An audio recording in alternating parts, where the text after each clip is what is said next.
Hello my friends, it's Shamita. Today I'm going to be reading the book Horton Hatches the Egg by Dr. Seuss. Let's get started. Horton Hatches the Egg by Dr. Seuss.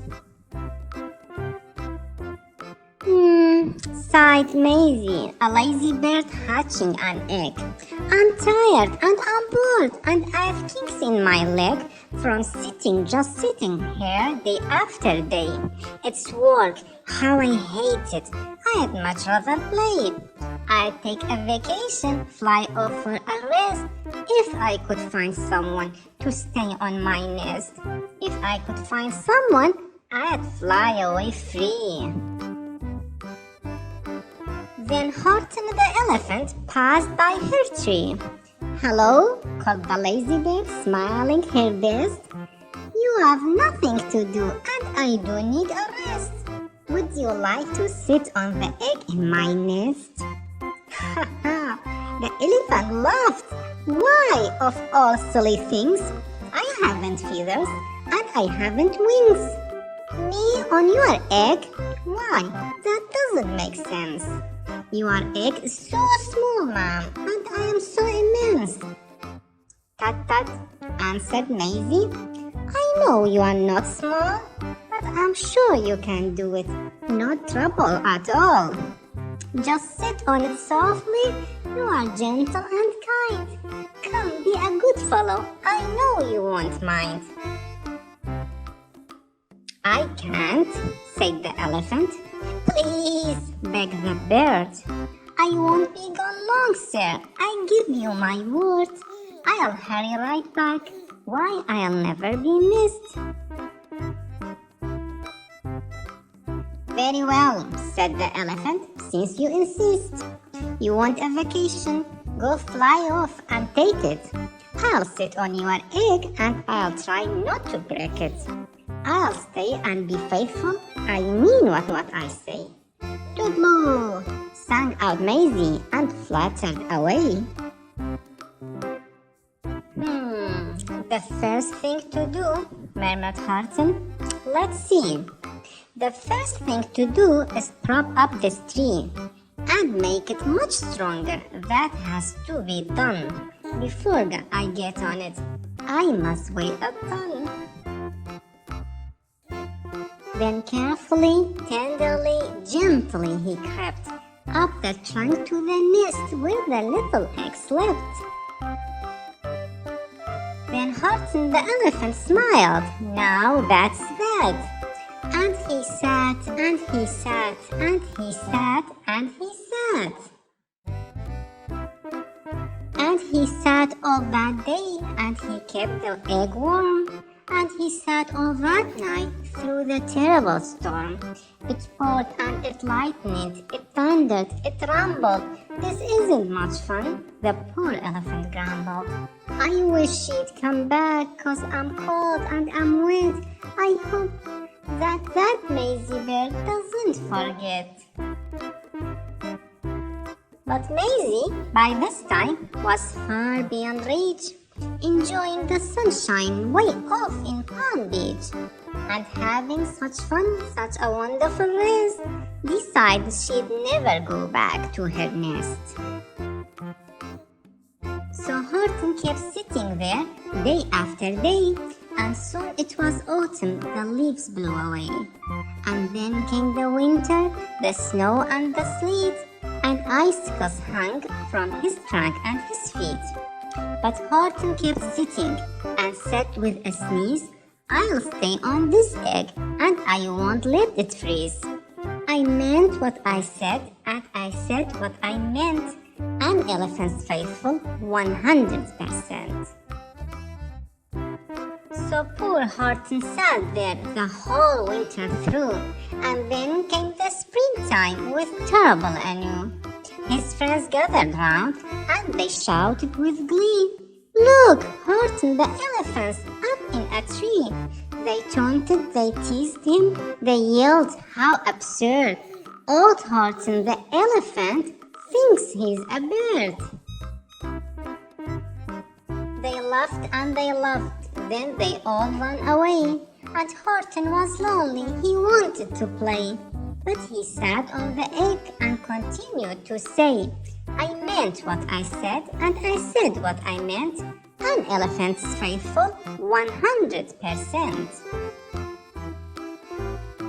No matter what happens, this egg must be tended. But poor Horton's troubles were far, far from ended. For a while, Horton sat there, so faithful, so kind. 3 hunters came sneaking up softly behind. He heard the men's footsteps. He turned with a start. 3 rifles were aiming right straight at his heart. Did he run? He did not.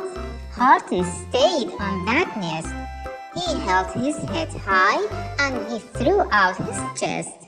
And he looked at the hunters as much as to say, shoot if you must, but I won't run away.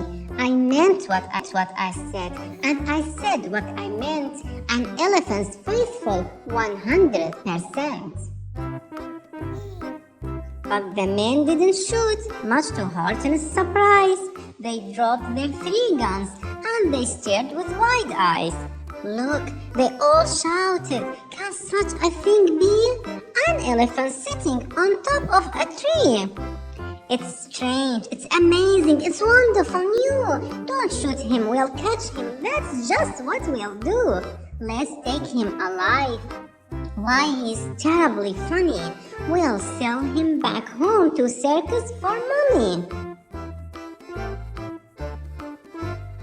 And the first thing he knew, they had built a big wagon with ropes on the front for the pullers to drag on. They dug up his trees and they put it inside, with Horton so sad that he practically cried. We are off, the men shouted, and off they all went, with Horton unhappy 100%. Up out of the jungle, up into the sky, up over the mountains 10,000 feet high. Then down the mountains and down to the sea went the cart with the elephant, egg, nest and tree. Then out of the wagon and onto a ship, out over the ocean, and oh, what a trip! Rolling and tossing and splashed with the spray. And Horton said day after day after day, I meant what I said and I said what I meant, but oh, am I seasick 100%. After bobbing around for 2 weeks like a cork, they landed at last in the town of New York. All ashore, the men shouted, and down with a lurch when Horton the elephant, still on his perch, tied onto a board that could just scarcely hold him. Bump! Horton landed, and then the men sold him. Sold to a circus, then week after week, they showed him to people at 10 cents a peek. They took him to Boston, to Kalamazoo, Chicago, Weehawken, and Washington too, to Dayton, Ohio, St. Paulo, Minnesota, to Wichita, Kansas, to Drake, North Dakota. And everywhere thousands of folks flocked to see and laughed at the elephant up in a tree. Poor Horton grew sadder the farther he went, but he said, as he sat in the hot, noisy tent, I meant what I said, and I said what I meant, an elephant's faithful 100%. Then one day the circus show happened to reach a town way down south, not so far from Palm Beach, and dawdling a long way up high in the sky.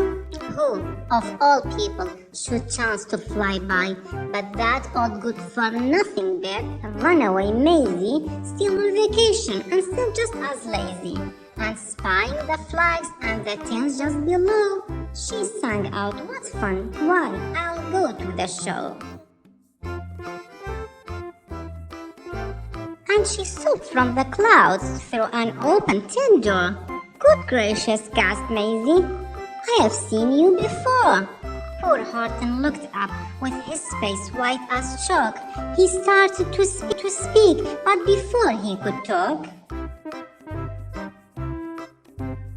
there rang out the noisiest, ear-splitting squeaks from the egg that he'd sat on for 51 weeks. A thumping, a bumping, a wild, a loud scratching. "My egg!" shouted Horton. "My egg! Why, it's hatching!" "But it's mine!" screamed the bird when she heard the egg crack. The work was all done. Now she wanted back. "It's my egg," she sputtered. "You stole it from me! Get off of my nest and get off of my tree!" Poor Horton backed down with a sad, heavy heart. But at that very instant, the egg burst apart, and out of the pieces of red and white shell, from the egg that he'd sat on so long and so well, Horton the elephant saw something with it had ears and a tail and a trunk just like his. And the people came shouting, "What's all this about?" They looked and they stared with their eyes popping out. Then they cheered and they cheered and they cheered more and more. They had never seen anything like it before. "My goodness, my gracious," they shouted, "my words, something brand new. It's an elephant bird." And it should be like that, because Horton was faithful. He said and he said. He meant what he said, and he said what he meant. And they sent him home happy, 100%. I hope you enjoyed the book. If you haven't done already, please click the subscribe button so we can read many interesting books together. See you next time. Bye-bye. Bye.